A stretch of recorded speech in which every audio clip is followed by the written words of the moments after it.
Hey everybody, welcome. Let's see what is going on with you guys. Let's see.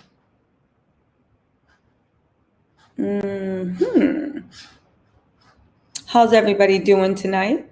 Good, I hope. Let's see.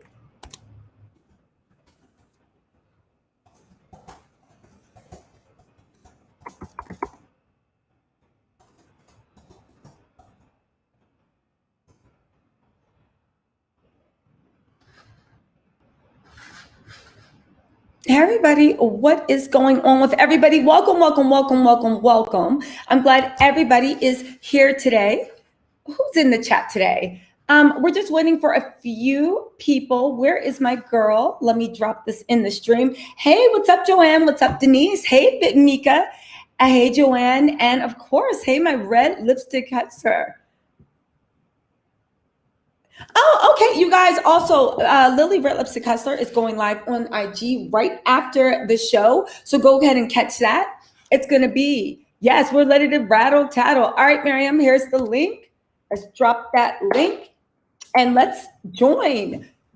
All right. So listen, a lot of things have come. Hey, Bernita. Hey, Ayan. Hey, what's up, Ayan? Hey, Tosh.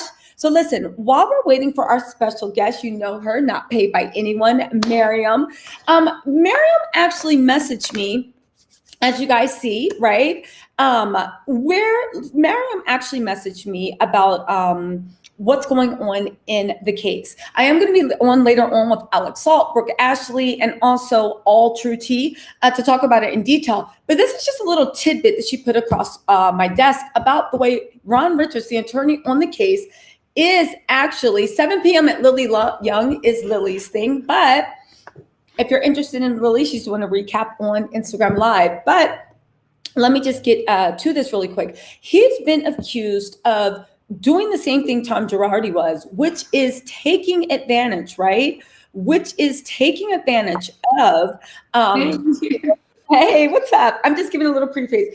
She's accused of taking advantage of the widows and the orphans, charging 40% fees, doing whatever. And Miriam and I were about to have a discussion where I was like, I don't know. But she, of course, had some thoughts. Miriam, you look drop dead gorgeous. Why don't you give your thoughts on the subject? And I'm going to set up to give you guys a little background because it seems like there are a lot of people popping up with a lot of criticisms of Ron Richards. Now, in full disclosure, right? Hey, Rim, what's going on? Thank you so much, Rim. In full disclosure, I did invite Mr. Richards on to my channel, and not for this live, of course, at short notice, but just in general. I have not heard back. I have not heard a yes or no. But we see he's doing a lot of lives on Up and Adam. So, he's getting his point across. But Miriam, why I set up the cue and the clip, why don't you take it away? Hey, Almighty Mac. Hey, Regina. Hey, Kimmy. Okay, so let's take this away, Miriam. What do you think? Now, you made some strong comments about Mr. Attorney, Esquire, Ron Richards, Esquire. What is your whole feeling where you're kind of changing your feelings toward him? Well, full disclosure, I am a juicy scooper. Okay. I watch Heather McDonald, I love her. So I have been postponing because this particular guest, which is a recurrent guest in her channel, this is not her first time coming there. She used to work with Tom Girardi in his office. She was one of his paralegals, yeah. So, and she is kind of involved, and she was scammed as well. But then at some point, she worked as a double agent. And I take everything she says to heart because she is very impartial. She has all the reasons in the world not to like Erica, which she doesn't, by the way. But what are the reasons that she has not to like Erica? Because I listened to the interview, and I'm going to tell you, we can talk about this later. I was completely skeptical of 90% of what she was saying. Some of it I know for a fact that she was over exaggerating, if not outright lying. But that said, I've never seen her anything else. So why do you think that with Erica? You She's not a know, for me, what I took away from today wasn't. Sorry to interrupt you. Me. Sorry, just to give you guys a background, it is Kimberly Archie is who we are talking about. Yeah. She was a guest on Juicy Scoop with Heather McDonald, and that's who we're referring to. Okay, go. She did not sway to dislike Erica any more than I already do. Neither like her. So that dislike-o-meter is still the same. I extremely dislike her. I disliked her before this, and now even more because of the victims. I am team victims. But something she said, it's something that even Emily D. Baker, she agrees. That was my takeaway. I didn't hear her say, but the point is when the way Ronald Richards is filing these lawsuits against Erica, he is first in line to get paid. So when he gets paid, let's say 40% of what he gets, then there's 60% left. Then who is next? The creditors and the lenders. So after the lenders and the creditors get what they're owed, then the victims, which when their turn eventually comes, they will almost have nothing left for them. Okay, so let me just give you guys a little background. I'm going to play a little clip that from Heather's Juicy Scoop, where she's actually referring to what. So, just to give you a little background on what Miriam's referring to, right? This is really, really, really juicy. Hold on one second. Juicy. It is. This is really, really juicy. I see why Miss Juicy Scoop was actually getting into it. So let's see. Let's get into download.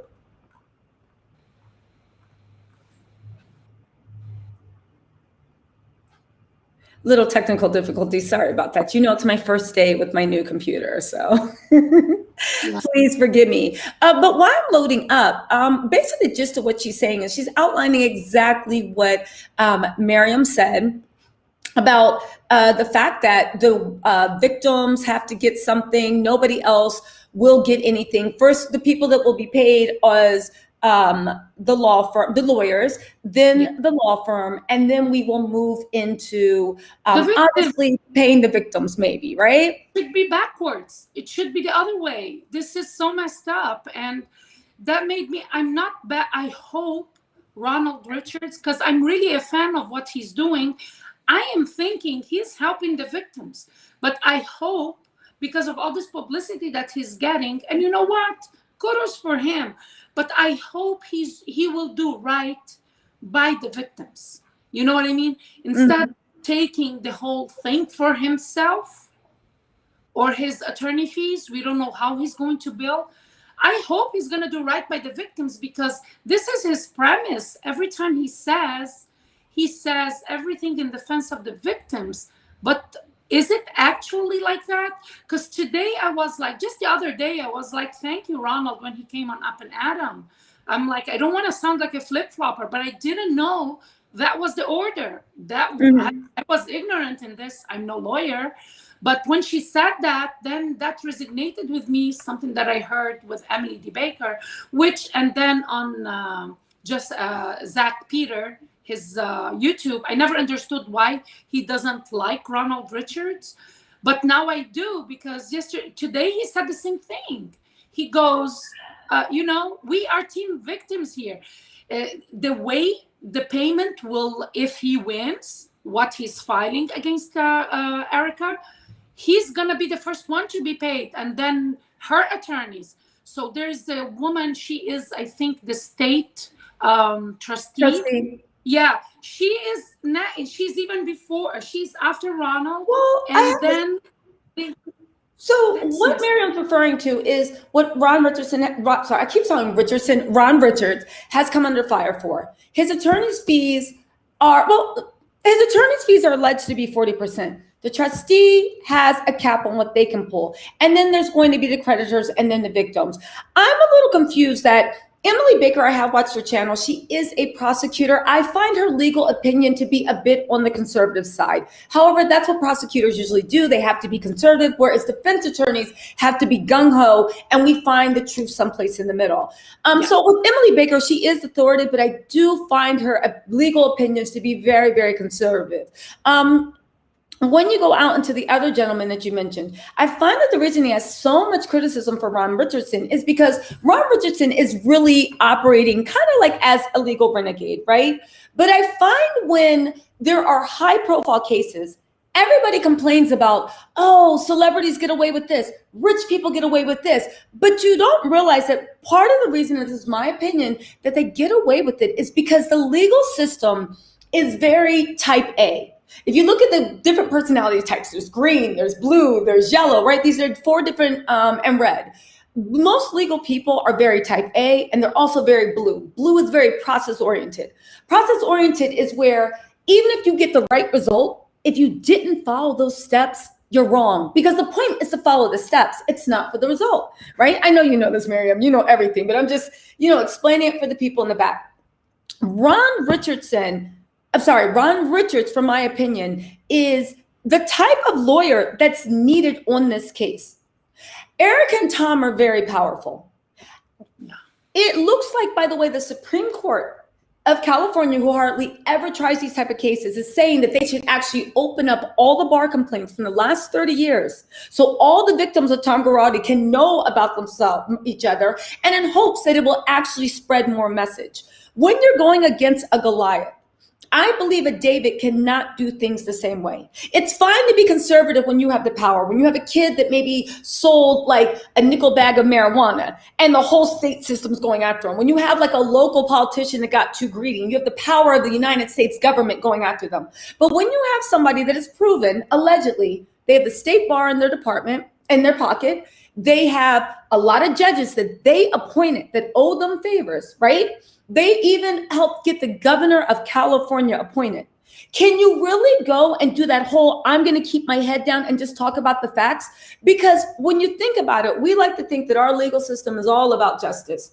But the way I view the legal system is whoever can wage the best PR campaign wins, and the PR campaign is often waged against the jury. I think it would be very remiss and very irresponsible to let somebody with that much power, that much influence, and this is my opinion, that many people that are in on the con too, that maybe got their hand greased a little bit, to literally let them just run amok and you keep your head down. One, him blasting it all over Twitter and being very flamboyant. Does he go a little bit too far sometimes? Yes. However, when the hero is needed, the hero presents itself. He goes a little bit too far sometimes, but never on the way of being completely reckless, right? Like when he said, I think that Lisa Rinna's company, DNA, Erica gave $148,000. And we said, okay, Ron, why do you think that? And he said, because there's only 2 DNAs in California, this company or this production company. Rinna hasn't denied it. Rinna came out and denied it. Sometimes when you have people in cahoots or people that are close friends or relatives or whatnot, you have to put the squeeze on them a little bit for them to talk. Now, back to my point about the way Ron Richards operates. Let's just say that we had a regular case, right? Somebody that kept their head down, somebody that was very conservative, somebody that did what everybody in the legal team tells you to do. Erica and Tom would be running this haphazard dog and pony show. Feel sorry for me, why I cry at the table. Part of the reason why we're looking at Erica crazy is because Ron Richards was blasting her on Twitter, letting us know that's a lie, that's a lie, that's a lie. And now the assertions that all the other legal minds kind of rolled their eyes at is what is helping educating the people. So I do think that there's a place for him. I see why he is making people in the legal community upset. There might be something else. Maybe they both dated the same girl. I don't know if Ron's married. If he is, I don't want to call me trouble. But maybe they dated the same girl and is beef from law school. I really don't know. But I do find it surprising that a lot of lawyers are more concerned with him following the halls and ethos of justice than actually going and pursuing justice by any means necessary. I don't think that's the case. At least that's not for me, or in my situation. I hope when he comes into your channel, just ask him, how much is your fee and how much we Let's give to them. I agree with you. We need someone loud. My problem is not with his way, because for me, in this situation, I'm really team victims, widows, and orphans. okay. And what Kimberly Archie said today, she goes, the only thing we can hope, like mobilize, the only way we can change this and the victims can get their dues is like to change the law.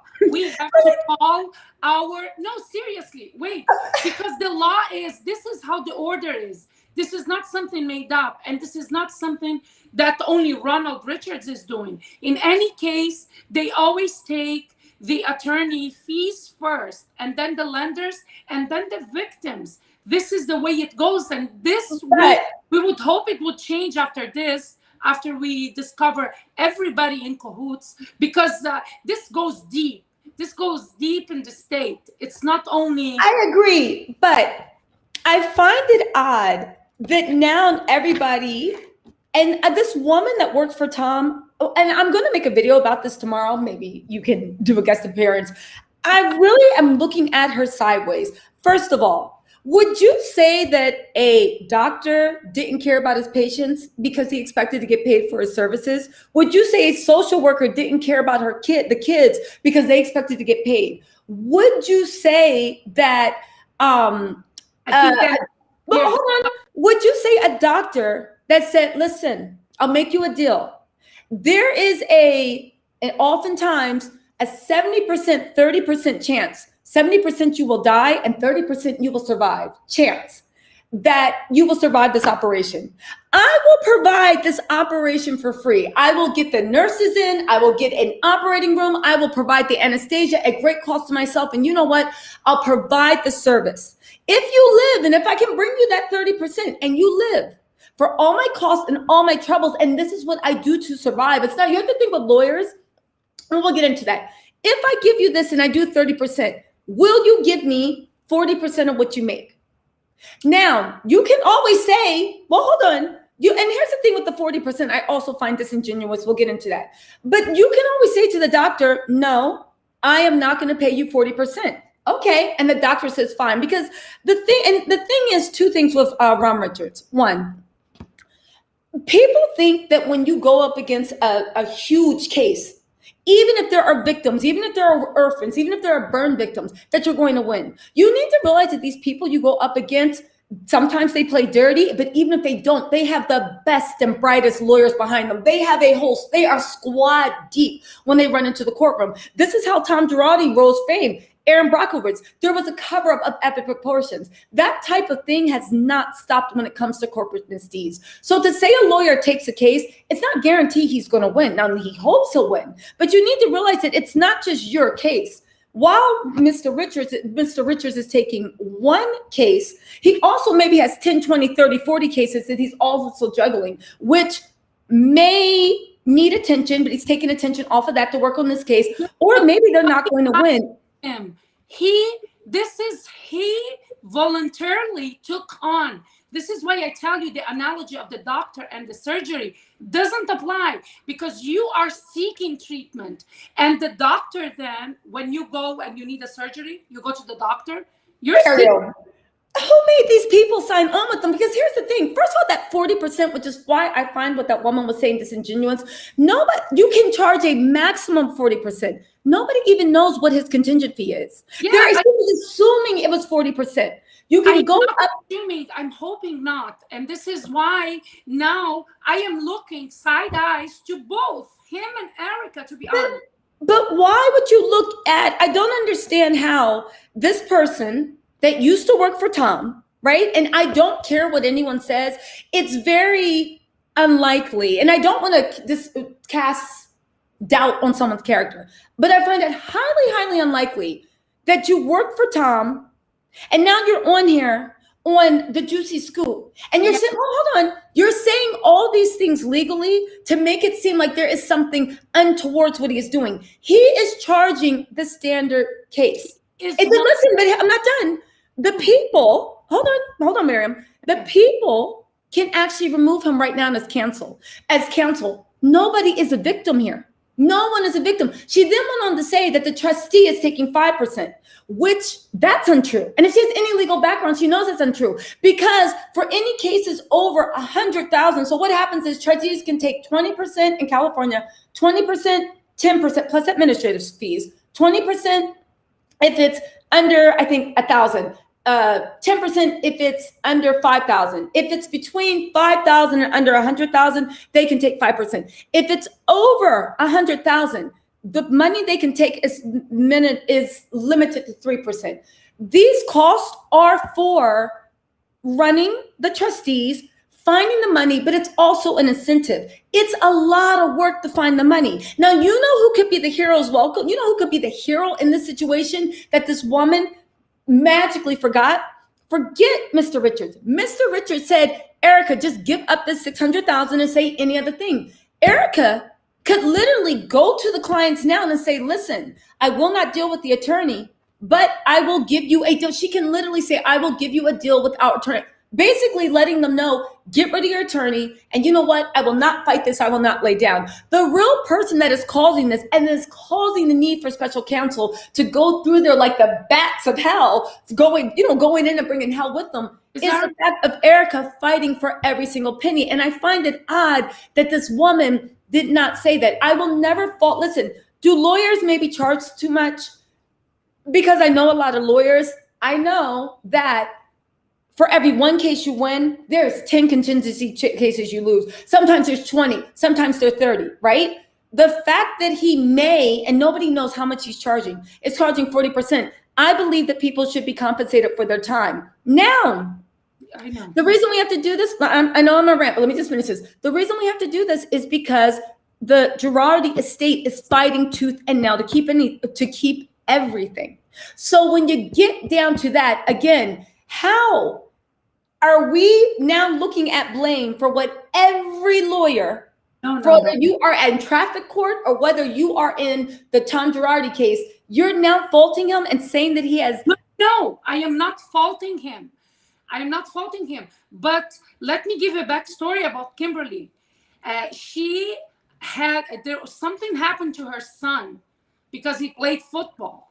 And just like Tom did to everybody else, when she already was suspicious about him, he did it to her, but she had to go along with it because she was trying to get the facts, proving what she did in the Diaz, what's their name? The Diaz, what's their family? The burn victims family. I don't want to be... Oh, I forget the exact family name, but yeah, the burn victims family. No, Wait, so what did she go along with? Tell me this, because I didn't know. Let's hear it. What's tea? What did she go along with? No, she went along because Tom, when he knew that she was filing a lawsuit, he wanted to take over, and she didn't want to give it to him because she knows what he's been doing, but she was still working with him to get facts. This is when it plays with the double agent thing. So I would if you have to go back because she tells her story the first time that she came there. So she's here really. She is not really bashing Ronald Reagan. I think from a legal standpoint, she absolutely was. From a legal standpoint and what attorneys' ethics are, she was 100% bashing him. And I find it odd that she went along with the man that was doing this. What did she get out of it? Did she get a payment from him? What did she get out of it? No, she didn't get her payment. She didn't. Says who?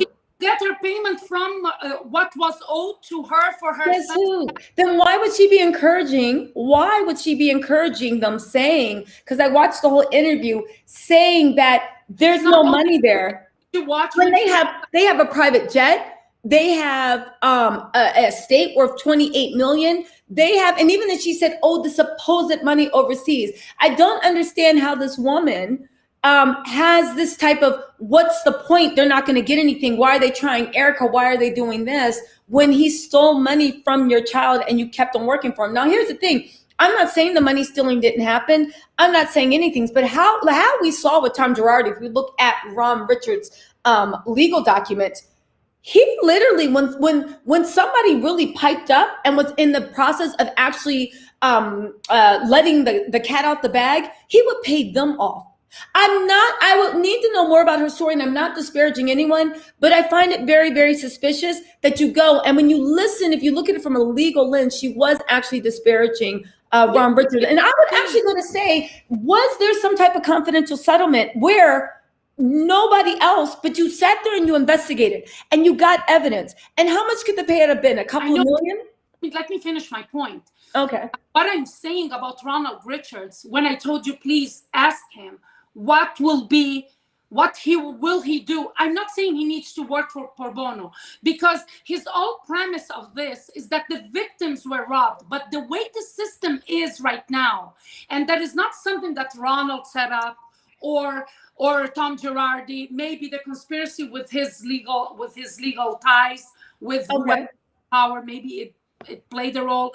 But my point is, the way things are, the victims are going to get almost nothing just because they are not first. And the way things should be, I know, I get it, honey, I really do. I'm not saying he needs to work for free. I'm not faltering for that. I work because I need my pay too. But my point is, the way things are by the time, and I will tell you, time will tell us that this is how it goes. It's not the first time. This is how it has been. When there's a lawsuit like this, the lawyers get the biggest chunk. The lawyers, I'm not saying only Ronald. Of course.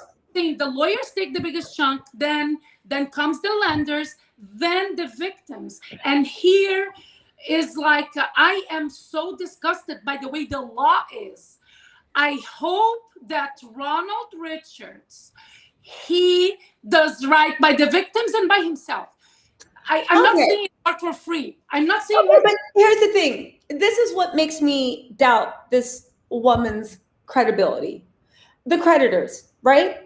The creditors made loans, and then they also added on interest. Usually in bankruptcy cases, and especially when somebody might be defrauded, they'll say, okay, listen, it has to be an equitable solution. So the lawyers, what's probably going to happen with the lending, and this is just my opinion, what's going to probably happen with the lending thing is they'll take away all the interest owed. So let's just say they're like, we loaned him $1 million plus interest. He owes us $2 million, right? The judge will say, like, listen, everybody's not going to be able to get their money. So everyone's going to have to take a little less.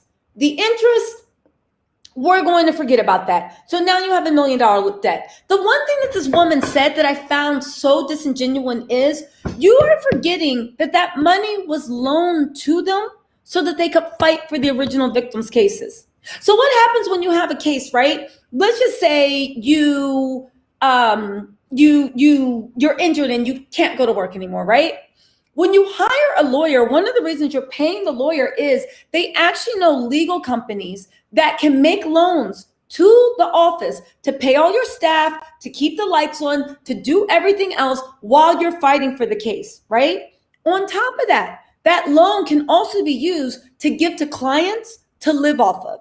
So it's kind of like what they used to do before they had this is to do this. Okay, you're suing me because you are maybe getting $1 million, but you haven't been to work in 4 months. So now I come and I offer you $400,000. You could get $1 million if you held out for a few more months, but because you're so desperate for money, you're going to take that $400,000. So the lawyers also use those loans to help the client actually exist and help the client to live. Now, I don't know, because Tom was robbing everybody, whether he gave that money to the clients. The point is that without these loans to keep the lights on, the cases couldn't have been fought anyway. So when you look at it, and this is why I said I felt like she was being very disingenuous, because when you know how the legal system works, the creditors, if you take away their interest, they actually are first in line, because without that money, the cases couldn't have been fought. Who was going to pay the staff? I'm being dead serious. I'm not. Listen, here's the thing. I'm not saying with Girardi, because Girardi was robbing everyone, but he did have a huge staff. He was fighting in court. He was filing legal motions. Money was being spent. Who is paying for that? That's what the loans were for. Now, I get it. Girardi is a special case. But to actually say that a whole legal system that was set up for checks and balances, now because of one man who was scamming. Well, hold on. Well, this is her thing because I listened to the whole thing, right? This is my opinion of what she said. You can counter up because of one person that was scamming. And his wife, who was beginning to really look like she was in on it, because of them. Now, if anybody cares, what about the victims? So the attorneys have to cut their fees. The trust has to cut their fees. The lenders have to take an L, all because of the victims. Now, here's the thing. You could pay the victims first, but that still gets into how to get the money. I don't think when it comes to attorneys, 40% sounds like a lot. But I think when it comes to attorneys, they are taking a gamble on you. Do you know at the end of the day, Ron Richards could actually get laughed out of court and not even recover them zero? Well, listen, I get everything you're saying, but something we know is that there is a lot of loopholes. And this is how people like Tom Girardi were getting away with what they were doing. Let's not lose sight of that. And Tom, well, wait. Because of the loopholes, he was not supposed to be allowed to touch the escrow money the way he was. He was getting loans in the name of the victims, but he wasn't paying the victims. This is what we can't lose sight of. And I'm not saying every lawyer is like Tom Girardi. No, not. The vast majority are better. Yes, they are well paid, but they work for it. I am here with you. But my point is, these are people that their lives were destroyed and they were owed money. And this man was funding his lavish lifestyle supposedly with their money. So instead of going and doing the right thing, why do attorneys get loans that you just talked about? Because they're supposed to give, wait a second, they're supposed to give a lifeline for their clients, correct? But in this case, he wasn't. So a part of what Kimberly said, not only today, but in another time she came, is like, there should be someone, a separate entity, nobody related with the case, to watch over that money. So that lawyers like Tom cannot do what he did. So, okay. Very good points made. However, again, Kimberly was being intellectually dishonest. There are entities set up. When money is in escrow, there are supposed to be independent accountants that are actually watching it. It just so happened this case is so out the blue because Tom Girardi had everybody in his pocket. It's like if the whole town is paid off. Who are you going to tell? We see this happen all the time with crimes. The sheriff's in on it. The local judge is in on it. All this stuff. And there's no crime until there's nothing until the federal government steps in and says, wait a second, let's see. And then you see a cover-up of epic proportions.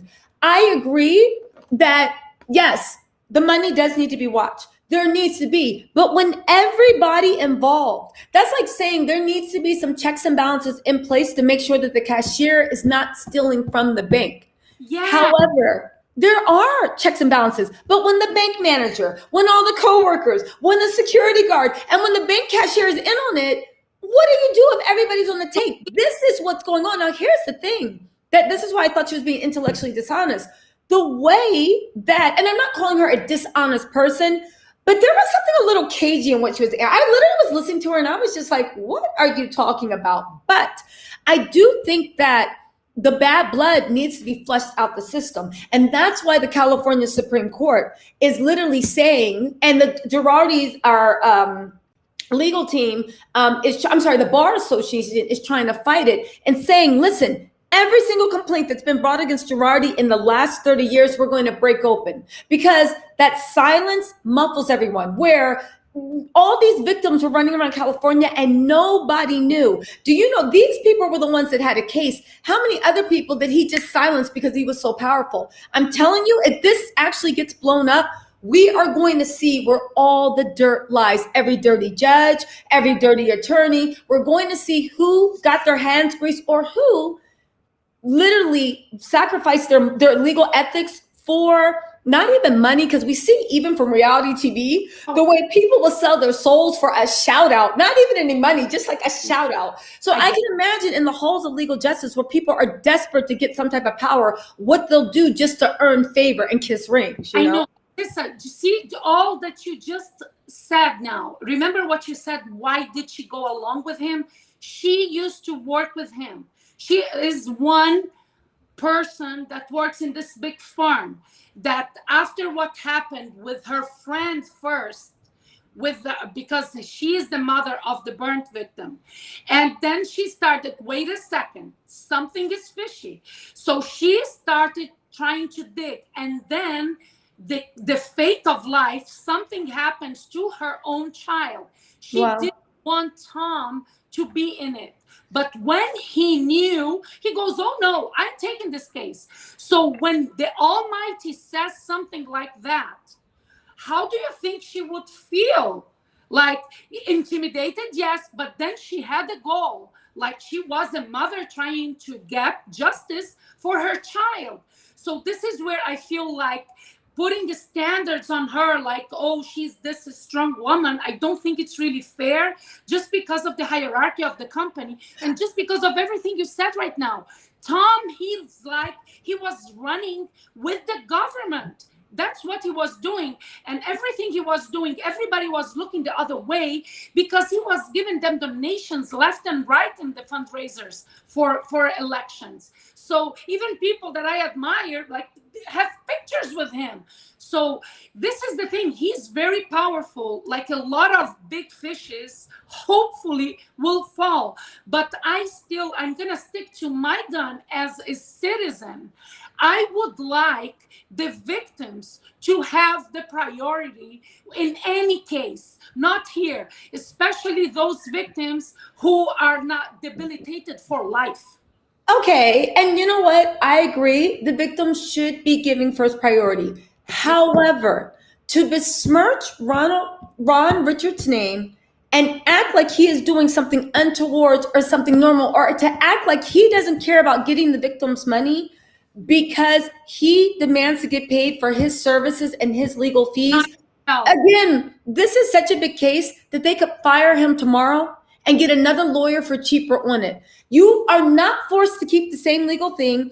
If they can find somebody that works for cheaper, they are welcome to.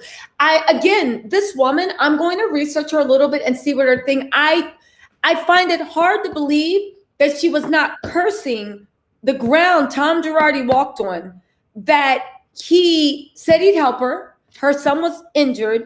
No money ever changed place. And she was forced to work for the person that took advantage of her son. Listen, I understand that you do what you have to do. I'm not saying she has to go and be like, I quit.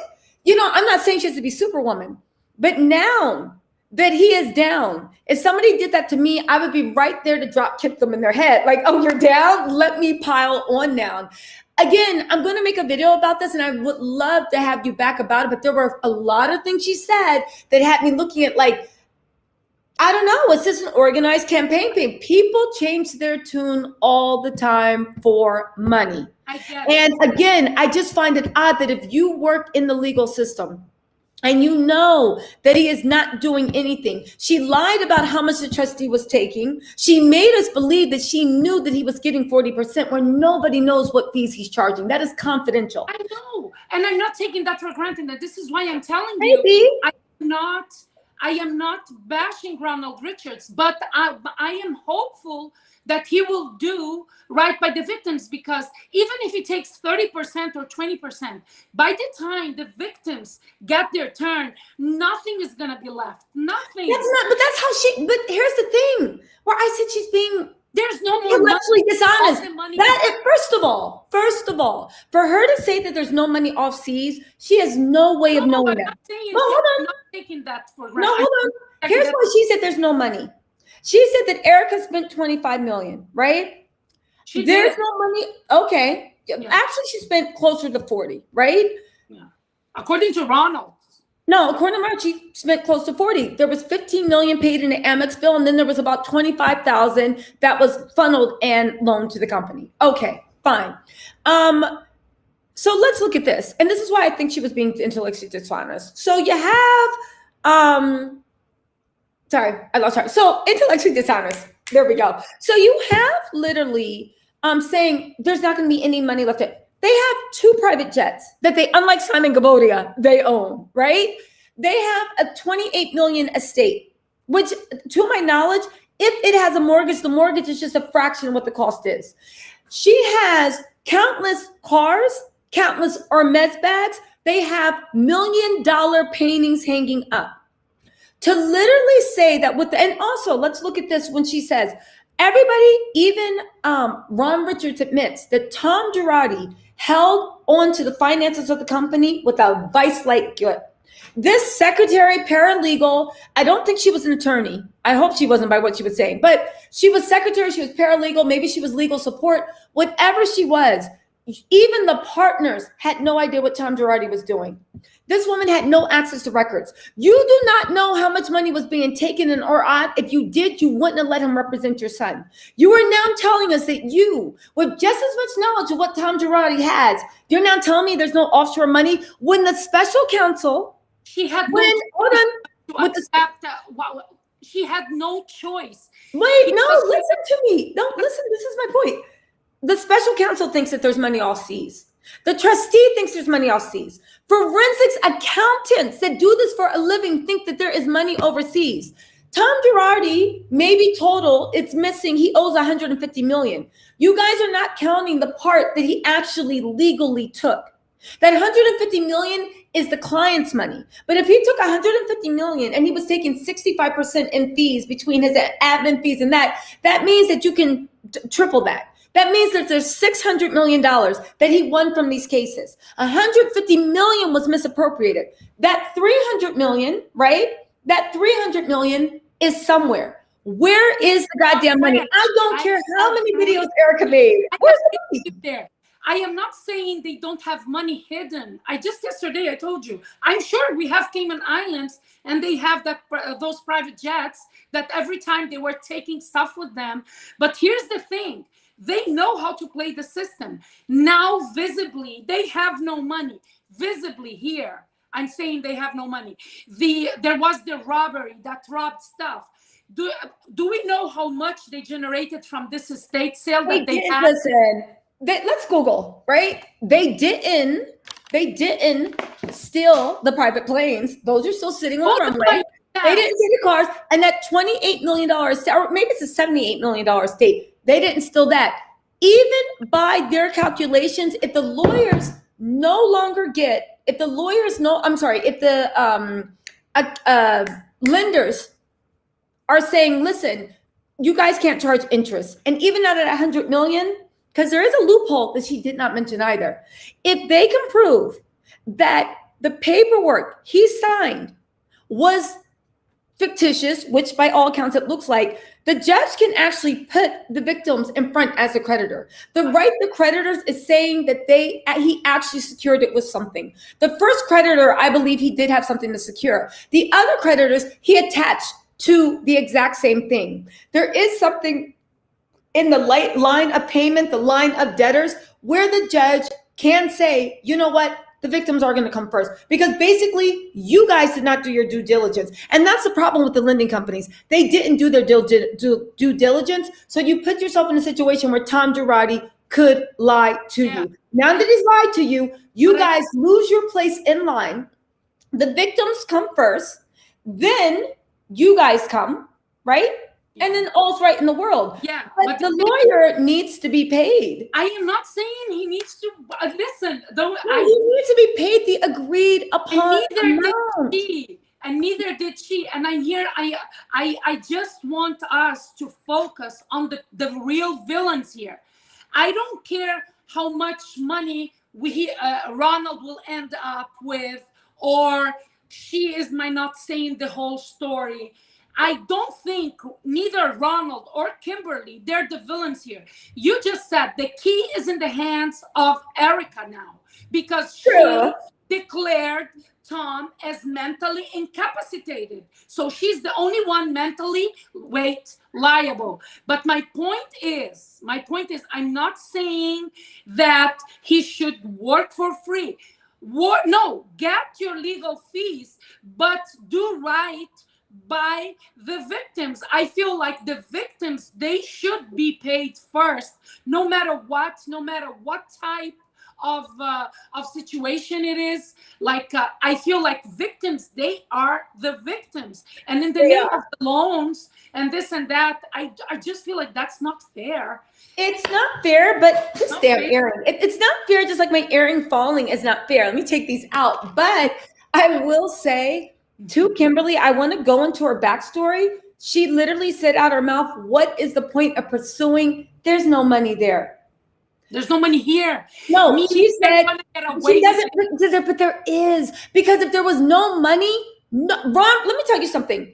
If the creditors get their money first, Ron Richard only gets 40% of what they get. And I don't even think he's getting the 40%. Nobody knows. He could be working for 20. He could be working pro bono. He could be working for, we don't know the deal. She's assuming because 40% is the maximum.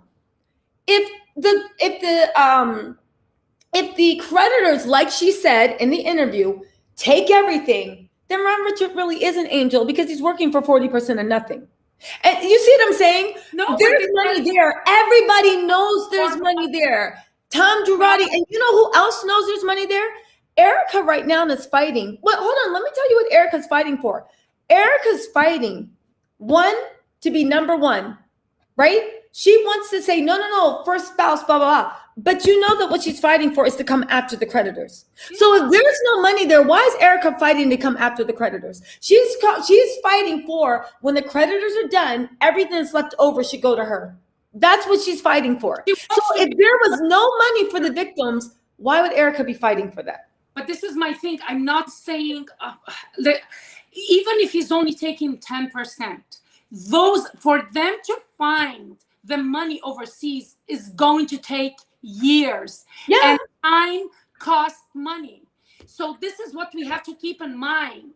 So the more he wants to dig, the longer it will take. Wait a second. I don't want to misconstrue even what I want. Okay, go on. Yeah, let me finish.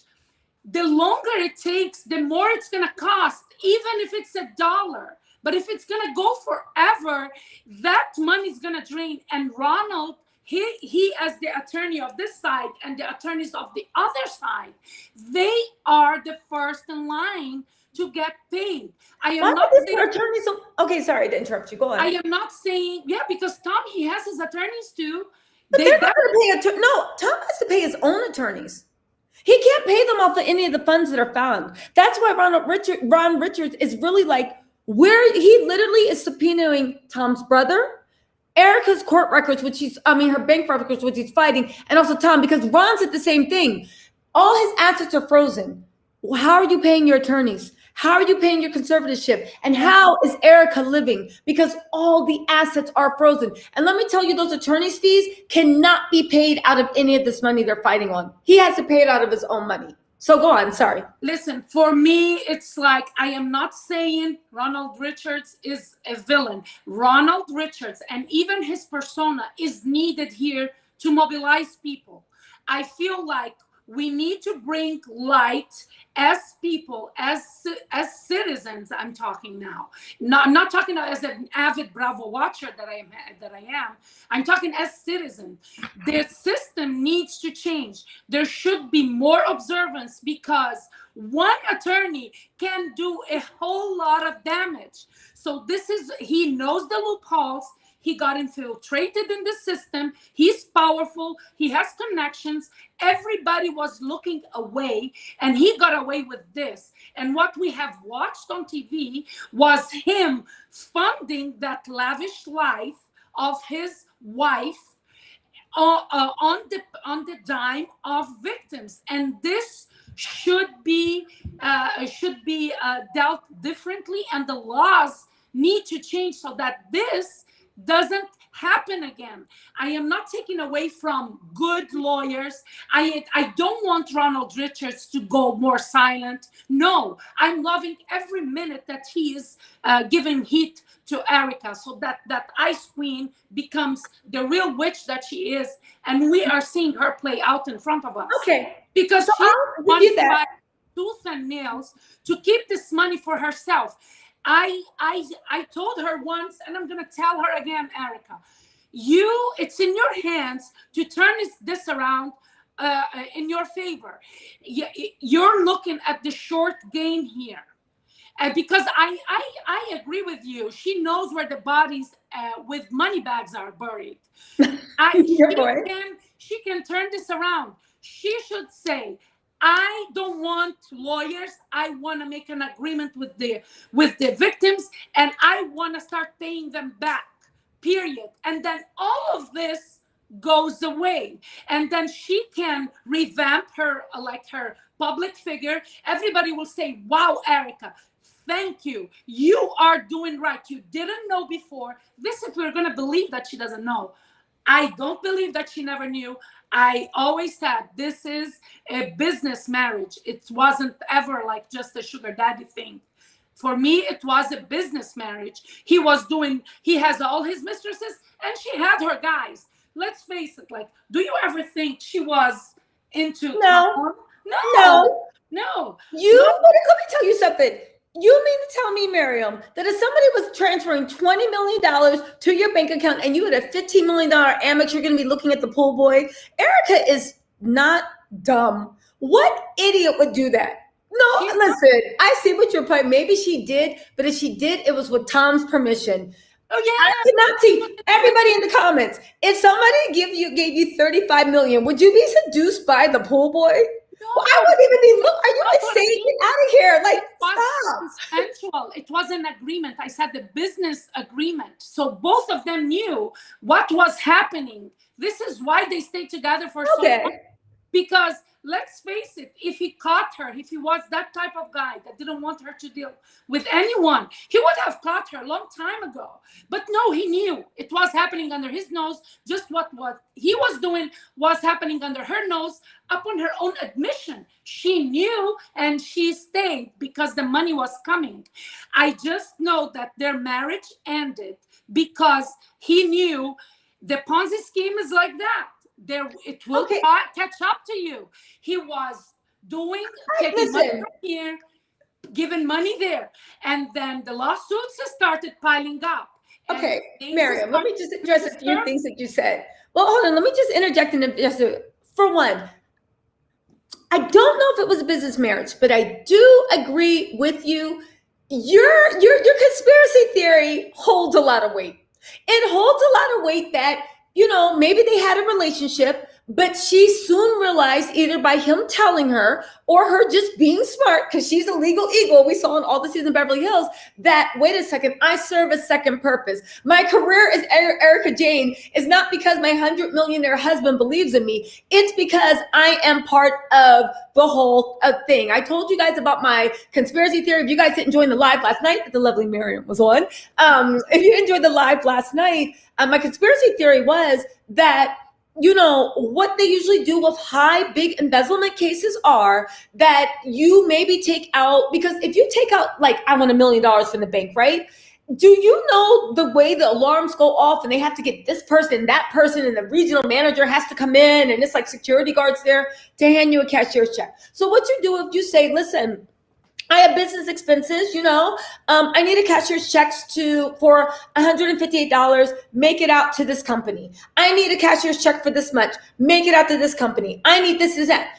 Every 6 months, maybe every 8 months, you take all those checks, you put it in a little suitcase, you get on your private jet, and you fly it overseas. So here's the thing. If you transfer $2 million, right, there's a bank transfer. Forensic accountings come in, they'll rip that apart and be like, it was here and it wasn't here. Case closed, and they pat themselves on the back. However, if you were trying to transfer large sums, you take out minuscule amounts, but large for that amount. You let it accumulate. It's the perfect cover. This is just my conspiracy theory, right? From what I know from watching Criminal Minds, but let's go with it. You sit there and you're like, okay, so over the course of 8 months, she has withdrawn $2 million, $3 million, $4 million, how many? You take it overseas. Now, when you go through the airport, you have to go through customs. As peasants, right, have to go to customs, and they ask you, are you carrying more than 10,000 cash? That's why they ask you on the customs farm. Are you carrying produce, food? Do you have gifts? Are you carrying more than 10,000 cash? And if you do, you need to clear it, right? When you fly private, the only thing, you get on the plane, right? All they do is check to make sure you have your passports if you're going overseas. When you land overseas, there's somebody, you get white glove service, they come and greet you, they have champagne, they get on the private plane, they give everybody a glass of champagne, they collect the passports, right? And then they process it, and then they come back. A dog does come on board to sniff to see if you're carrying drugs, bombs, or weapons, and after that, you are free to go. It is the perfect way and the perfect excuse to actually get money on the country, where instead of saying, why are you flying overseas so much? You say, my wife has a show in Greece. My wife has a show in Paris. My wife has a show in Africa. Erica either had to know for that to happen, because again, you can play stupid, but there's only so many damn coincidences. If I keep showing up with money that Miriam stole in my pocket, magically, Miriam's giving me $50,000 a week. And Miriam, if you are thinking about that, I am not opposed to it. We're smarter than Tom Girardi, so maybe we can get away with it. You never know, right? But my whole point is, so there is, I do see that your conspiracy theory that she was in on the con. She had the role. She had the perfect role to the way she's doing her business was the perfect storm for Tom to be able to take money out of the country and hide. Well, hold on really quick. To EHC's bunnies, cousin knows you're carrying more than $3K in cash. I don't think that Erica was withdrawing cash. I think she was withdrawing bank cashier's checks, maybe because she has all these fees, and they see her charging $163 for clothes and this and that. So she goes to the bank and she says, I need a cashier's check for $260,000. I need a cashier's check for $380,000. The cashier's checks are gone. You see the withdrawals. But to your point, there's no metal thread. It's literally a cashier's check. And then you go overseas and you deposit in the overseas account. And then the overseas account goes into either your Cayman or your Swiss. Okay. So, exactly. Yeah. This is why my theory is that they were in it. Tosh, you're stupid, girl. Hold on a second. Tosh, if I had a briefcase at some point, you would know I would be eating caviar pie, and this would be in a crystal chalice, not even a glass, a chalice, literally. And there would be somebody feeding me grapes. I would hire my boyfriend to feed me grapes, you know? Wow. So please, you would know if I was carrying briefcase, because I don't work for free. But go on. I hope your boyfriend is doing right by you and feeding you grapes. Okay. Yes, he's doing it for free. He's doing God's work. Yeah. He's doing it for free. Yeah. Listen, I feel like just the way, like when she went to LA, she went looking for that sugar daddy or a man that would, support her. And Tom, when he met her, because he was always as smart as a fox, he saw her. She is the perfect person that would be submissive enough and needy enough to embark with him on this venture and journey. Because let's say they've been married for 20 years. It wasn't because they love each other. It wasn't. We know they're love. Let me add another layer, though.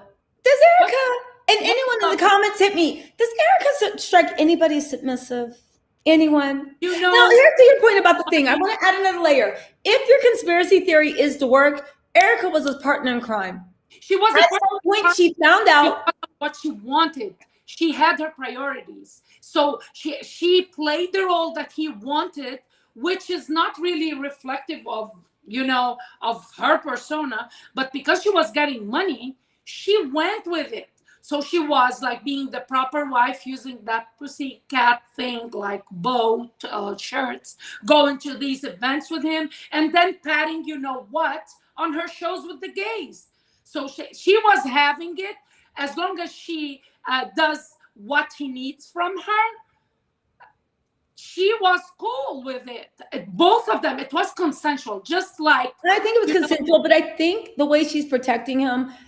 Don't get me wrong. But again, Miriam, you could be right. It could be consensual. It could be one of those things about I know my place, you know yours. And maybe that's why, here's the thing. Whenever somebody lies, there's always a little drop of truth in it, right? But then again, maybe that's why Erica's lies are just not sticking, because there's not even a drop of truth. Well, the best lies have a drop of truth in them, right? But when there's no truth, most people can be like, yeah, I'm just not buying it. It doesn't make sense. And that's the issue. Erica's lies don't even have a drop of truth. So at your point, I do think it will work. However, this is my whole point, right? And the whole point we came on live. Going back to Mr. Ron Richards, right? Beware of false prophets. Erica, and I'm going to call it here first. We'll get into it maybe on another live. Oh, for everybody here, there's 96 in the people chat now. I'm going to be, I think, popping up on Alex Salt's live with Brooke Ashley and All True Tea. Go over to his page or check my Instagram stories. I think I'm going to be popping by there. He did a deep dive into Erica. He was the first person, at least that I watched, that I found entertaining, that actually went through all the legal documents and whatnot. But here's my point. I do think that we need to keep in mind as we move forward, and I hate to sound like conspiratory, but here we go. Shout out to Candy Washington, Conspiracy Thursdays, right? Follow Candy Washington also. She's a great YouTuber. And Miriam, I'm getting to my point, y'all, but Miriam is also going to start reposting all the guest spots she does all over YouTube on her own channel. So if you love her, you can get your daily dose of Miriam instead of running all the way all around looking for it. You can get it all in one centralized hub. Thank you so much, FQ. But hold on, FQ. When you say who's buying the story, this is what I think everybody needs to be aware of. We need to keep in mind the powers that be that, and I don't mean to make him sound like David against Goliath, but he is. We need to figure out the powers that be that Ron Richards is actually up against. We think, because we're looking, we're just like, oh my God, it has to end one. But we've seen from police brutality and everything else, justice can be miscarried.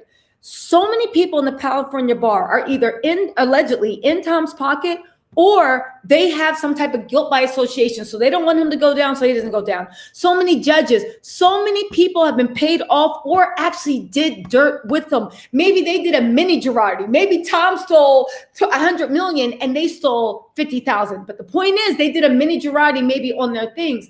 There's a lot of people that have hidden agendas and interests. And when we are dealing with a fraud of this level that shakes the California Bar Association, which is the halls of justice, to its knees, everybody at this point giving their opinion both for and against needs to be looked at with a magnifying glass. And anybody that has worked in legal, that is literally trying to besmirch, and I know she was actually, I listened to a thing, go after one attorney who is getting standard attorney fees, and she doesn't even know what the contract is. She's just talking trash.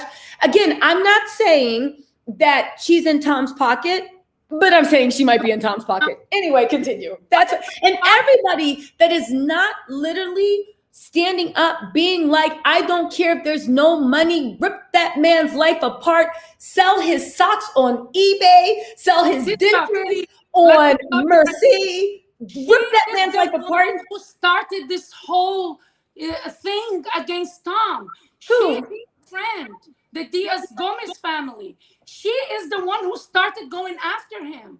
So don't say that she's in Tom's camp. But my point is, I don't care how much, like Ronald, like he's giving me life every day. Whenever I see him on the channel, I go there because I want to know all the details of what's going on. Yeah. I am not saying he's a bad guy, this and that. I'm talking about, I know you're not. Yeah, I'm talking about questioning the girl's motives for a lot of stuff. And we'll do this in a different live stream because you're right. I'm bringing in stuff that you're talking about, specifically the fees, and I'm talking about everything she said. Well, back to the fees. So Kimberly Archie, she's the one with the other mom that started this whole thing. So if there's a Dave and Goliath in this situation, it's these moms and Tom Girardi. This is how it started. And then about like, even if I'm going to assume and put this scenario. Let's Arnold, he fights and he wins. So his payout, supposedly, I don't want to put the percentage, but I'm just going to give you a quantity.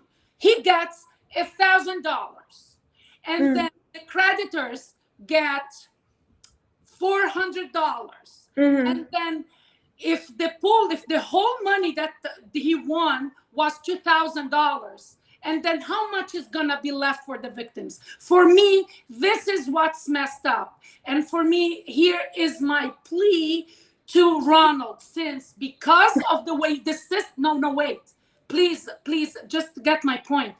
My plea for him is because I feel like all the noise he's making is much needed, and it's screaming justice, justice, justice. But he can't just be screaming justice, and at the end of the day, the victims will get the weakest end of the stick. My thing is, when I plead for him, I hope he wins, and I hope he does right by the victims and split it in half. Dude, take half, but give from your portion to the victims, because it's not fair. It's not fair. You win, and then the creditors, because at the end of the day, the victims are being victimized again, even by the legal system, and the outcome of the money, how it's going to be separated. I'm not making this up.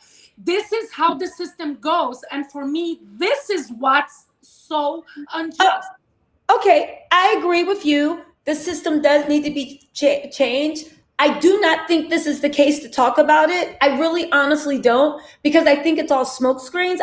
I agree. The system needs to be changed so it's more just in everyone. Lawyers should not be working for free. I think what Ron is charging was agreed to. I think it's the standard. Is the standard free? But what you're talking about is overhauling a system. And someone that literally gives, again, because a teacher, this is the same reason why, and I know this isn't your point, but this is the reason why a lot of people don't even give teachers raises, because you're just like, but if you're doing it and you don't deserve this and you don't deserve that, I get it. But at the end of the day, people deserve to be compensated for the work. Now, I do want to go off on a side theme, because to EHC Bunny's point, let me finish my conversation about the money embezzlement, right? EHC Bunny, your grandmother left you money in a foreign bank account. What I was talking about is that embezzlement ring, right? Where you take money out of the US and you take it in bank cashier's checks. You transfer it to a foreign bank, right? You then have the foreign bank make a transfer into a Swiss bank account. The thing you guys don't realize about a Swiss bank account, this is why Erica is fighting not to give any bank information. Once things go into a Swiss bank account, because they are neutral, and I'm not going to get into all the mechanisms, unless you have the account number or you have the account holder's number, right? And when I say it's transferred, it might not be transferred electronically. They might actually take the money out of the foreign bank, right, and deposit in a Swiss bank account. Unless you have the account number or the account holder's number, you can 100% not track it. That is why it took so many victims of the Holocaust. People from the Holocaust haven't gotten their money back because they do not know the account number or they do not know the name number. The Swiss bank account, they used to be like, oh, we're just not giving anything. They made a deal with the authorities a while back. Listen, if you can tell us who either the account holder is or the account number is, we'll tell you yes or no. But we're not going to give this information. But again, America, if you make it directly over there because of the tax with the Swiss bank account, right, there is a direct line. So now they know the routing number we dropped in this account. Overseas, the rules are different. I know that they have their own banking things, but to get money from a foreign country and a withdrawal over to a Swiss bank account, what is it going to say? Okay, I made a withdrawal for $1 million in Greece. Okay, that's what I did. Where'd it go? Well, you see my itemized list right there. I spent $25 million in under 4 years. Again, it's different rules, different things, but that's why you try to get the money overseas, then you withdraw it, and then you drop it in a Swiss bank account. And once you drop it in that Swiss bank account, that money is gone for all. You could die. And the Swiss bank account still has money from people that never claimed it because the feds or Interpol or whatnot was on them. So it is very possible to move money overseas, withdraw. What's going to happen if you withdraw from the Greece bank? They're going to tell America you took $1 million out, and what's your point? The money's gone. I spent it. Sad. This is why those bank accounts are not sharing the same database. EHC Bunny, I will literally, in my next live, because I don't want to completely discount you. On my next live, I'll actually bring the documents They are absolutely not sharing information, not like that. The deal is, if you tell us the person's name or the account number, we'll let you get into that account. But we're not going to let you willy-nilly rummage through all the things trying to piecemeal together. They would never give access, and they still don't give access. To your point, when I say the money is gone, I'm not saying the money is gone from here. The money is there, and it's going to be like an uphill battle, almost impossible to get that money back. This is exactly why Erica is not giving the documents. She doesn't want to trace it. She wants them to stay where they are. And this is why she was saying, this is one day, this is going to be behind me. And I will look back and I will see who was with me and who was against me. The way she said that, it's like her attorneys assured her it's going to be a rough road, but you're going to get to the finish line.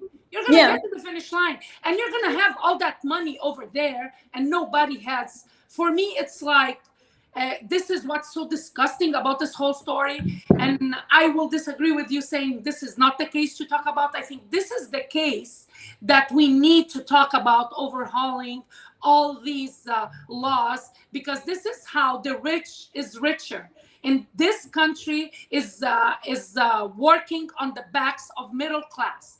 For your child to get it, like a financial aid in college, you need to be below the poverty line, or your family needs to have a hall named after them because of all the donations they give you, they give to that college. This is what's messed up about the system that we have here. And I think this is a perfect scenario because it's popular enough to mobilize even Bravo fans to talk about this and call their representatives and say that this cannot go on. They need to have more protections on the monies of victims. You know, burn victims. Every day a victim in this country, and there are so many that we don't know that their cases did not get publicity that this case is getting. So I feel like this is the perfect case for us to try to start change. And it might sound very naive, but grab your phone and text your representative so that this doesn't happen. I'm sick and tired of the rich getting richer in this country. I pay my taxes and they don't pay a dime. They write everything off as business expense, which in my opinion, I think even all the money that Tom was giving Erica, he was expensing that as business expenses. So he was writing that off.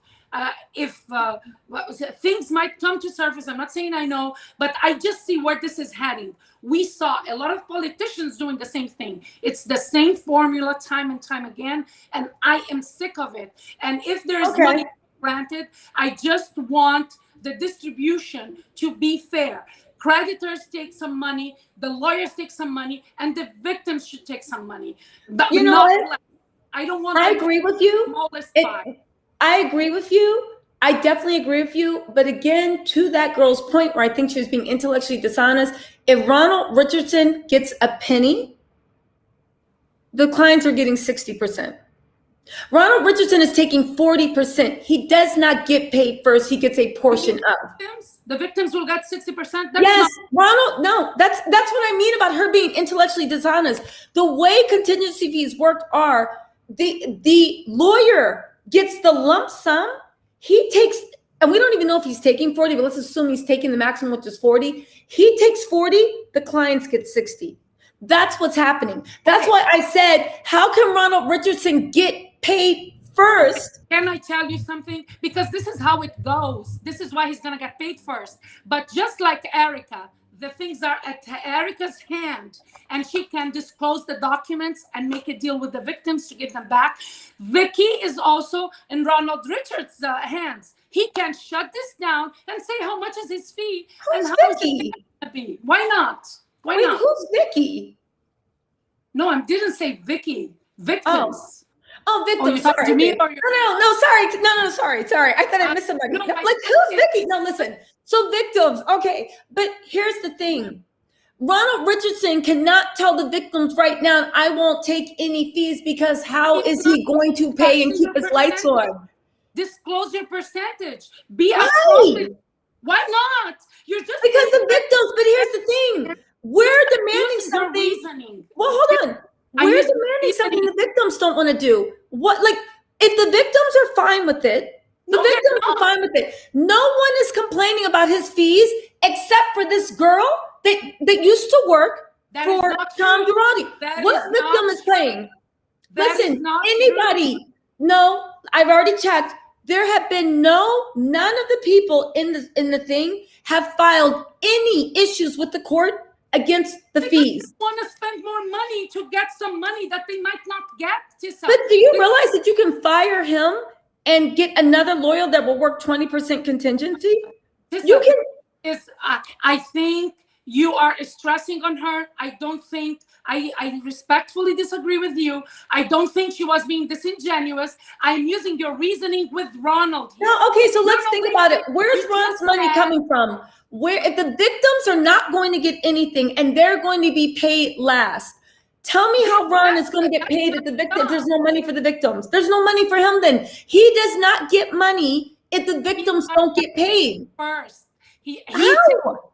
this is how the system goes. The No. lawyer's fees first from the money that was awarded. Yes, from the money that but here's my whole point. The lawyer's fees are a percentage of the money. They're a percentage of the money. So Yeah, whatever money, hold on. Whatever money, but here's my whole thing. This is the thing. I'm very familiar with lawyer contingency fees. The court says, here, you get $1, right? Your lawyer takes that $1, he takes 40 cents, and then he gives you 60. To say that the lawyer gets paid first is to say that the lawyer gets paid directly because the lawyer represents you, but he splits the money. The lawyer gets a percentage of your winnings. He does not, listen, the lawyer does not get paid first. He gets 40% of whatever you win. That's not the same as being paid first. So if you win zero. Same, Tissa, it is the same. He's the one dispersing the payments. He's going to take his payment first, and then from what is left, let's pretend, wait. 60% is left. What we need to clarify here, if it's $100, he is going to get paid first because he performed the job. Yes, And but after that, wait a second, please. After that, then you have $60 left. Then the creditors come. They take what? Yes, this is the order. This is the order. No, Miriam, I listen, Miriam, I have to say this again. She was being unclear, and I'm going to tell you the order. I'm going to tell you the order. Ronald Richardson's, let me just spit out. Ronald Richards represents the clients. There are not 3 pots. There's 2 pots. I'm just telling you. There's the creditors and there's the clients. There's 2 pots. Ronald Richards gets paid out of the client's pot. There's not 3 pots of money. So what happens is if Ronald Richards is holding 40%, he can only hold 40% if the client is holding 60%. To say that the client is then the creditors come in is to say that the client is paying the creditors. There's only 2 pots this can go into. It can go into the client, the victim's pot, or it can go into the creditor's pot. That's it. Well, hold on. Whatever goes into the creditor's pots pays the creditor's attorneys.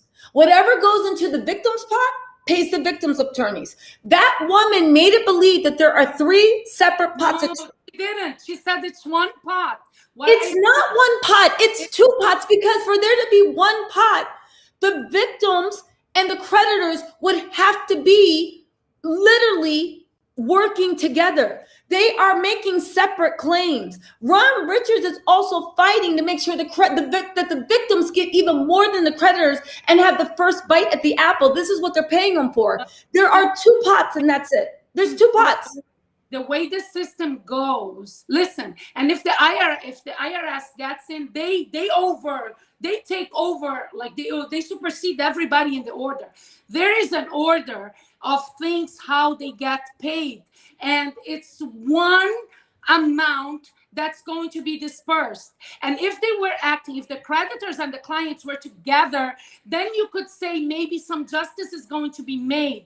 But the way the system is, the creditors, they have dibs. They have over. a right to payment in the line. Your creditors have a right to payment. It's called the right of the debtor's line. Yeah.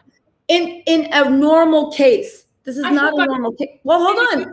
This is not a normal case, though. I am not saying Ronald is like a villain. I'm loving what he's doing. He's bringing light to all this corruption, more power for him. But just like you said, I'm going to use your reasoning against Erica that she can stop this whole thing.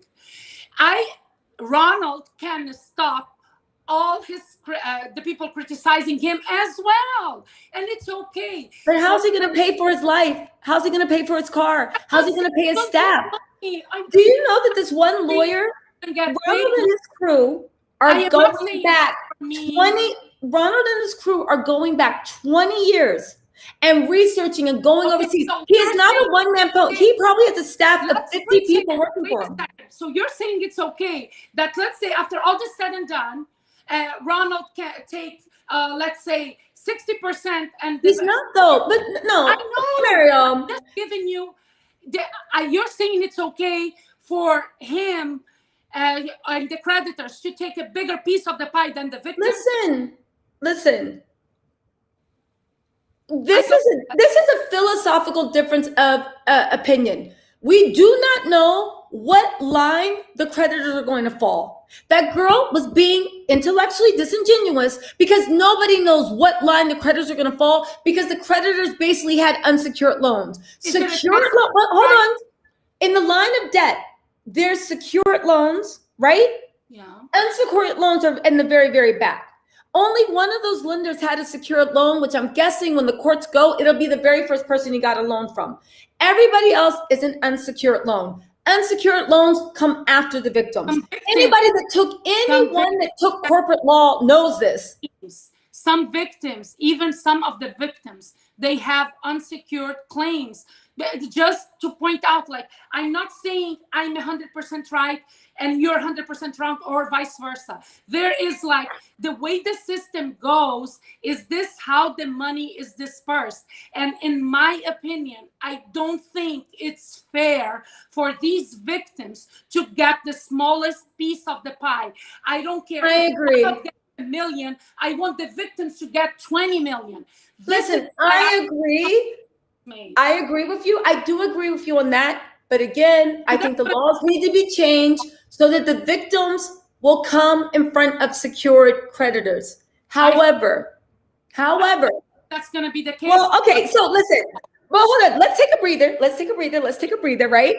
Let's talk about the money laundering, because I actually Googled Swiss bank accounts, right? And it says there is still secrecy when it comes to issues like inheritance or divorce. Or other matters. It's up to the plaintiffs to prove someone has a bank account in Switzerland if they want access through a lawsuit. Now, of course, there are exceptions to the secrecy rule. They still have a secrecy rule, especially concerning crimes. But the crimes are gun running and drug trafficking. Those are the only two exceptions that lift the secrecy rule. If it is not gun running or it is not drug trafficking, then the secrecy rule is intact. Moreover, the only way that you can trace it back to the U.S. is if a U.S. account holder opens the bank account in their name, because then for IRS tax purposes, they need to report. However, we have seen time and time again with crime families and whoever else, you get somebody else to open it. You get a foreign citizen, and then the trail's gone. Because if Miriam is over there, well, you're not Greece, but let's just say Miriam was Greek, and she was over there and I passed, and for whatever reason, you opened the bank account. That bank account's done. There's no line between. So again, Bunny, there is CH Bunny. I see your point. Yes. And I think with normal people, because we're not trying to commit international espionage and crimes, yes, we would probably be sloppy. But I think that if someone was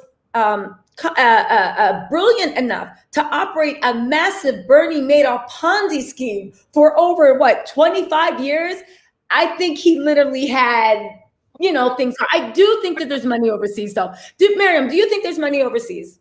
Oh, 100%. Yeah. She's fighting. Why would she fight? Why would she accept like, oh, I don't care what people think about me. I give zero F's about that, because she knows there is a big prize. But I just feel like at the end of the day, she's going to be under scrutiny no matter what. This is why I would hope that Erica would take, not because of the kindness of her heart, but do what is gives her more longevity. Because I feel like the court of public opinion, she is damn guilty in the court of public opinion, which you know, they can say, oh, I can't have a fair trial. We're a court of public opinion. Guilty. Here, I want to be in that jury. And in my eyes, for me, even if I'm going to give her the credit and the benefit, oh, she didn't know. Now you know. What are you doing, Erica, about it? Now you know. So stop crying over the fabulous Range Rover that you're driving because you missed that bikini. Okay? Do something right about the victims. So my same plea that I have for Ronald, I have for both sides. I have for Erica too, because this can be resolved in a month if she decides to do the right thing. And in my, when I'm saying like, why doesn't Ronald disclose wait, you're very protective of him. And I am. Me too. I feel like if he brings to light what he's gonna make, so nobody can say a damn thing about him. Yes, I want to get paid. He has the right to be paid, but he can shut all these voices that are criticizing him down. And just like you said, Erica can shut it down, so can he. And that is like, listen, Miriam, I completely agree with you on that point, but I'll say something that my dad always says. When you lay down your rifle and back away, I'll consider putting away my gun. And that is the way Ron Richards should treat these things. You lay down your rifle and back away, and I'll consider putting away. I'll consider putting away my gun. Consider it. Just like Eric is rolling with the punches, although for me, no matter what he's gonna get, he's closest to the right side. For me, the right side of this whole thing are the victims, the widows. Yes. Who would ever thought that I'd be defending a lawyer? But that you said it perfectly, Miriam. He is closest to the right side. And in this area of gray, he is the closest thing that we have to a hero. So I'm going to support him. 1,000 million times. There's no moral equivalency there. But my point is, I hope that the victims get some justice and they don't get the smallest piece of the I am willing to bet with, you know what? And let's make a bet. I hate to bet about anything this horrible, right? So let's make a wager, gentleman's wager, a gentlewoman's wager. We'll shake hands. Let's see. You know what? I swear to God, yeah, it's a pinky swear. We're gonna pinky swear. Hold on, where's the pinky? Okay, let's pinky swear. Okay, we're gonna pinky swear, and we're actually gonna pull this live out when the case is settled. I hope it's done by the end of the year, but we're gonna pull this live out, and we're gonna have a victory dance for whoever's right. We'll have a party on one end, pop champagne, and we can actually play previews. But everybody's hoping for the victims to get paid. I know I'm being very pragmatic and operating in a very, okay, what if? But I do hope from all things to the victims. And I did actually say that whatever happens, I don't know about everybody else, but everybody I know in the YouTube community, if the victims are shafted, we can all do fundraisers. We can all do this and that to try to get as much money to the people. Beverly Hills doing their fund. Well, exactly. But I'm saying we each do it right now. We can't do it because we don't know which way the case. And if we do it, that fund is going to go into escrow. So we might as well wait on that. But I do hope the victims get what they want. I do think that Ron Richards I don't even think he's the closest to an advocate. I think he is doing a phenomenal job. The legal system, in my opinion, again, very blue, very process oriented. And even if you get the right outcome, it's wrong because you didn't follow procedure. I think that he's getting a lot. Now, to the point of, again, Miriam, I agree with you. Laws need to be changed, especially when it's victims with the debt. I do believe that a lot of these creditors are going to become unsecured creditors. So even though there might be 10 creditors in front, I do believe that at least 8 of those creditors will have to go to the back of the line. So the victims will only be fighting against maybe 1 or 2. But again, we're going to actually have to see how that plays out. And I'm sure Ron Richards is going to have an update for us. And you know what? I'm going to have you back on, because, you know, I love tossing it up and debating it with you. And there's other things from that. That interview was like, literally, I'm going to put the link in the bio. It was a gift that kept on giving. You know, and like Miriam texted it to me, and I was like, and she was like, we have to talk about this. And I was like, don't say anything. We're going live. So listen, I am telling you right now, like, I feel like it's so the justice system is very, very unjust, and that is an understatement. We don't know when that could be us, and having this being discussed, I feel like people who wouldn't know now at least are aware that this can happen. Hold on a second. Hold on. Razo Watto wants to know whose qualifications, mine's or Miriam's. I'd like to know. I guess he wants to know our qualifications. Qualifications.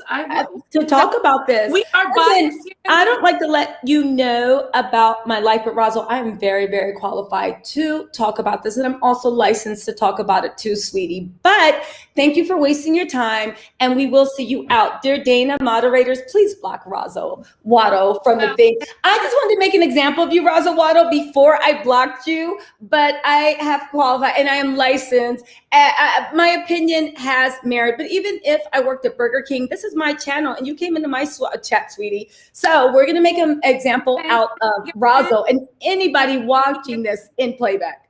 What's that? Being a fan, I would say that first. But my point is, like, I know something. Hold on, I'll block him. I just blocked him. Let's just listen to you. Don't come into my chat with this, like. Listen, whatever. We don't. Seems a little misogynistic to me. Oh my God. But everything I'm saying, I keep stating I am biased and I have an opinion, and it's not favorable towards Erica. I started this live like that. But I know some things, how they work. I'm not going to say where I work. I'm not going to say what degree I have. And I'm not going to say, okay, I said it in my bio. I speak 4 languages. But here's the thing. We are not. And I have a YouTube channel, so there. We are not professing that we know more than others. We are not saying that, but we know some things. We do our research, and from the way the system goes, usually, always, the victims, because they're so desperate for money and because they were robbed, they agree to some settlements that they are less favored. And that's the unpleasant and unfortunate fact. You don't need to be a lawyer to know that. So I'm no lawyer, but I have an opinion about. But no, listen, Miriam, my whole thing is for people like that person, I shouldn't even give it an ear, but sometimes I do. And this is how I keep my chats very loving and open. You make an example. You don't have to explain yourself. Even if you worked at Burger King and you didn't graduate the 3rd grade, you listen, you have an opinion, you're intelligent. Yes, you speak 4 languages. Yes, you are highly degreed up, but you also have common sense. You have great analytical, and you have organizational, and you're a hell of a communicator. So those are your qualifications. Well, you're you know? Exactly. You're you. But anybody that comes on my channel refers to me or you as a chick or this or that and gets rude or disrespectful, everybody's opinion is welcome, but please don't get rude. And if anybody's watching this on playback, please don't get disrespectful, because we don't get rude and disrespectful with you unless we need to make an example of you, you know? Example of that. We are not agreeing on very major things, but we are here. Hello. Exactly. And that's what I love. I had a fantastic time with you. I love how opinionated you are. I love the way you will push your point across, because I'm the same way. Like, I have a point too. And at the end of it, we laugh. We have a drink of wine, you know, and well, no wine, but I don't want to start babbling on YouTube. I have a drink of wine, but here. Yeah, right. Yeah, exactly. Here, hold on. Tell even less. So we are part of YouTube. Miriam was like, I can speak 4 languages. And I was like, and I have a YouTube channel. So. I speak 4 languages. Exactly. Miriam, tell him to shut up in 4 languages. So. in Yes. Portuguese, Kayati in Spanish, Exactly. Bush in French, Sudniak in Arabic, and shut up in English. Exactly. I think I like the Arabic version of Shut Up. It showed the true spirit, the true essence of Shut Up. Yes, there was something in there. It was just like I felt that. I don't even speak Arabic, but I know you told me to shut up, you know? So no, definitely. And this is a reminder for anybody that's watching playback, whether it is me, you guys know I can take it, but you know I don't take it. But if I do have a guest on at all, whether you agree with them or not, please be respectful. And I will make sure that my guests are 100% respectful for you. But you guys, come on. We're all adults. Let's keep it positive. Let's keep it fun. We are not talking about and widows. Yes, the only person that can be in this live mad about who I'm talking about is maybe Simon Gabodia. And who cares what he thinks? So he's the only one. Oh, I am dreading that 3-part commercial that they're going to have. Or I'm not. Now. I love watching train wrecks. It's my favorite thing. I get my water. I call my boyfriend and babe, come watch this. I go on rewind and I'm going to be on YouTube to kiki it up because from what I've heard a few things. We're going to leave with the thing. If we've left the legal portion, everybody, we're now getting into gossip. A few birds whispering have shared a few things and we can do a different live about this.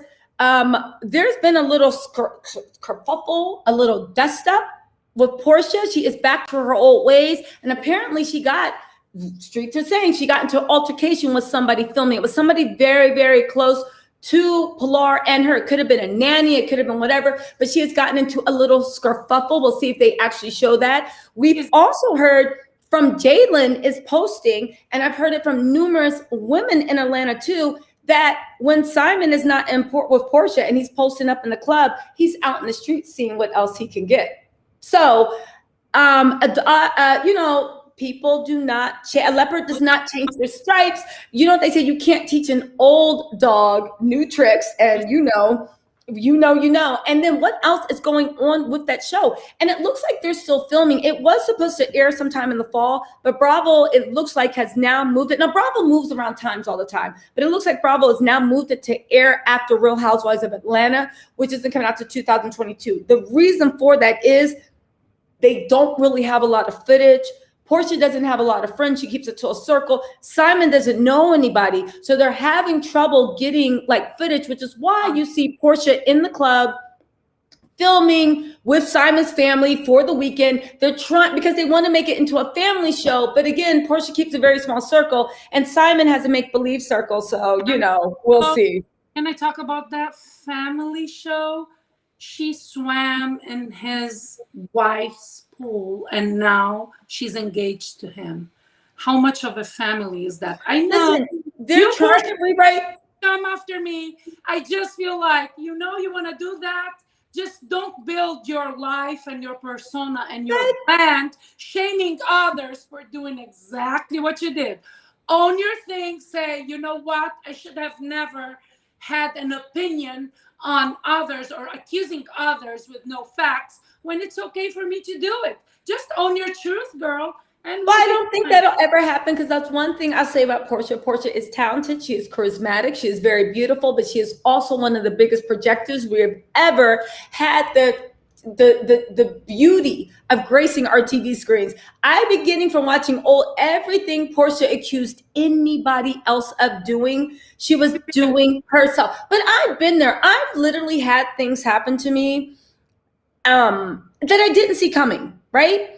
Partly because I didn't think people were capable of it. Do you know what I'm saying? I just didn't think people were because you know what? I wasn't capable of it. You see what I'm saying? So it's like life has taught me. So now I'm more seasoned, right? But at the very, young, wide-eyed teaser, what are you talking about? But literally sometimes the things, unless if you accuse things of people, two things, either it's happened to you or you are capable of doing it. To my knowledge, nobody has ever tried to steal Cordell Stewart away from her, but people did try to steal Dennis. So there is that. There is that. Right? Good bank account, and this is why she opened herself to him. You know what? The bank account was it. why she opened, but I also think that Portia likes living in fantasies. You know, this whole thing, we're going to switch to horoscope, about unevolved cancers. I really do feel like they like living in unevolved cancers. I have a BFF that's cancer. I love cancers, but I feel like unevolved cancers, you know, unevolved cancers are the type of people where you can have somebody doing everything for you and everything right, but they kind of tell you what it is. A Virgo, right? A Virgo helping a Cancer, you'll have them, you're Virgo, you'll have them set up, you'll have them doing this, you'll have them doing that. Whenever they need them, you'll go and make them dinner. If they're sick, you'll clean their house, you'll do this, you'll do that. Now you might complain and be like, listen, you need to get your shit together. No, but listen, but you'll do it because that's the way, well, listen, this is the way Virgos show love, right? Virgos show love by, they see the people they love, they see how they could be perfect, they see how close they are to perfection, and you want to push them to perfection. Because as a Virgo, you're like, if you can be the highest pinnacle of yourself, why wouldn't you do it? Let me help you get there. That's how you do love. Cancers, but the thing, to do that to a Cancer will be with someone that cheats on them, that disrespects them, that has the house crawling with mice and vermin and doing everything else. Why? Because that person tells them what they need to hear to keep the dream world going. So there could be someone that is faithful to them, loves them, does whatever, but they say, you get on my nerves sometimes, you're annoying, you need to stop that. But they're doing everything they need to do for them. They'll stay with the person that is cheating on them and disrespecting them, but in their head, they're like, you know, you're the only one for me. I love you so much. I have a question, but isn't that part also, there's the part of sometimes every woman that they think I can make him change? True, but so women are socialized to think I can make them change, but every woman tries to change her man through different ways. Virgos try to change their man by helping them. Like they think like you have the raw material, and if I help you, you can be great. And Virgos are great second in command. Virgos are great with meeting successful people, because once a person's successful and they need a Virgo, Virgos truly are the epitome of a kingmaker.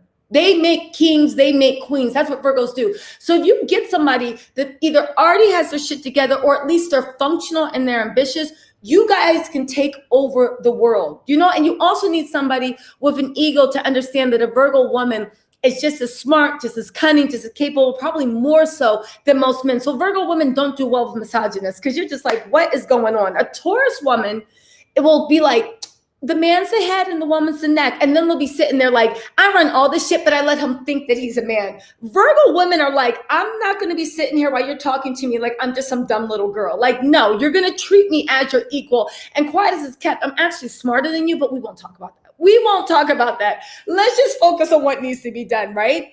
Every woman tries to change their man, just like every man might try to change their woman, but every sign, it exhibits itself in different ways. And that's why Virgos and Cancers, unless they have other elements, maybe the Virgo has a lot of water, the Cancer has a lot of earth or air, it usually doesn't work out, because Virgos believe that you show love in the tangibles, and unevolved Cancers believe that they just only want to be in the dream world. So as long as you tell them what they want to hear, they will stay in a relationship forever. They actually prefer the person that's treating them bad, but letting them live in their little fantasy.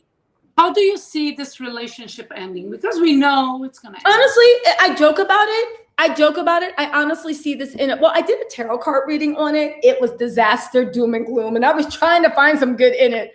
I literally was like, well, I mean, the tower fell, but everybody's alive. Like, I was trying to find some good in this reading. From the tarot reading, it really ended with Portia really being destroyed and having to rebuild, and finding at the end, I think she had the Three of Cups, but it ended super bad. Like, it really knocked her to her knees. I do see this relationship ending, because right now, the more he gets to know, I do believe that just even common sense seeing, Simon is using Portia for a come up. Portia is not his body type.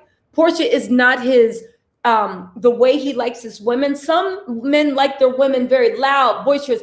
Other men like I like a freak in the sheets and a lady in the streets. Other men like, no, I want you dressed like a church mouse. Everybody has their preference, just like women have their preference. Simon likes a thin body. Portia is her Bravo celebrity. Yes, Portia is a Bravo celebrity, but Portia wills that over. She has fine, like she exploits that the way a man with money will exploit that. She looks at it as a calling card. I do think that Simon is going to drain, from what I've seen, he's going to drain all of Portia's ideas, all of the business connections. You see that her and Shamia don't really seem to be commenting on each other's pages anymore. She stopped commenting on Shamia's, but then Shamia stopped commenting on her page. So that kind of slowed down. Maybe they're not low, who knows, but that kind of slowed down. But my point is, I think Simon, being the parasite he is going to suck everything he can out. And when he can, he is going to make a come up and leave her for somebody better, if he can get better. If he can't, he's going to cheat on her left and right and make mind games that the reason he's cheating is because when he pinches, there's a little extra waist. You see how Portia's been talking about her body a lot since she got with Simon. Portia was never body insecure, right? She liked being cornbread fed. She liked the jiggle. She's like, this makes me feel sexy. She grew up skinny. So for her having that extra meat, she feels sexy and powerful. Since she's been with Simon, who likes sticks, small women, she's now been making things that, now again, I could be reading all into this because that's my favorite sport, but it looks like and when your man loves your body, it doesn't matter what shape you're in, you feel great. It's only when you're sitting at the pool and your man might be looking at the girl that's like Coke bottle shape and you feel like that. But when your man is all about it, you walk out into that pool, cellulite and jump in there, because you feel confident and empowered. That you lose him. Yeah, exactly. And that's the thing. But that's why you don't get into, I'm not a very moral, when I say moral, judgmental. Of course, I believe honor, don't lie. But I'm not a very judgmental person. I'm not one of those, no, the Bible says, because, when's the last time I've been in church? Spoiler alert, never, right? So I'm not a very religious person, but I do believe that you treat people common respect. I do know, not for a moral purpose, you don't get into people's marriages because you never know what's going on. Portia is a case of gold digging gone wrong. She robbed the bank and found out there was monopoly money. Yes. Wrong road. You are listen, if you are going to be a gold digger, if you are going to be a mistress, if you're going to break up somebody, please, Alexa, who's Jeff Bezos' girlfriend? Look at Jeff Bezos' girlfriend. That maybe she's a wife by now. That's what you do. She literally studied the marriage. She was the best friend. She did some trifling stuff. But when you are married to somebody that can buy the moon, literally, I dare anybody in this restaurant to say anything. He has enough power and clout that she is insulated by his power. And she made sure, I think when she first left, he bought her $138 million house and then something else. And he transferred funds. He made sure she was well protected. That is, and I'm not saying anybody should do it, but if you are going to make that choice in life, just like if you want to be president, I would suggest you go to college. If you are going to be a mistress who breaks up, I suggest that you would actually study Jeff Bezos' girlfriend, because that's what I think Portia thought she was doing. But instead, she got with this guy that when he was with Fallon, said that he was a 300 millionaire, right? And then by the end of it, he said he was worth 300 million when he was with Fallon. That's what he told Fallon. Then it went down to 40 million. Then it went down to, well, I own a couple of trucks. Then it went down to, all my life I had to fight. And just now I can afford a thing. Now he's just a regular, humble working guy. It's kind of like you literally let go of your reputation. Anybody would be a fool to let Portia be around her man at this point. I trust my man, but I don't trust Portia. I would are you insane? Get out of my house. Like, you're waiting for us to be in an argument so you can try to I don't even want to have to fight you for you to get out of my house. Because Portia, even if she's dead wrong, she will fight you, right? But Portia, you're with a 60-year-old man, right? Who is obsessed with youth, even though he doesn't want to turn 60, right? So that means even though you're 40, responsibility, kids, ew, what's that? He's gonna want some 20-year-old that works at the Pink Rhino strip club that makes him feel like he's 25 again, so he could be like tossing it up at the club. Oh, that was that we saw pictures of her in his car. Yeah, it's the writing is on the wall. Unfortunately, listen. The writing's on the wall. I don't think love has nothing to do with it. Again, like Tina Turner said it best. But my point is, Portia.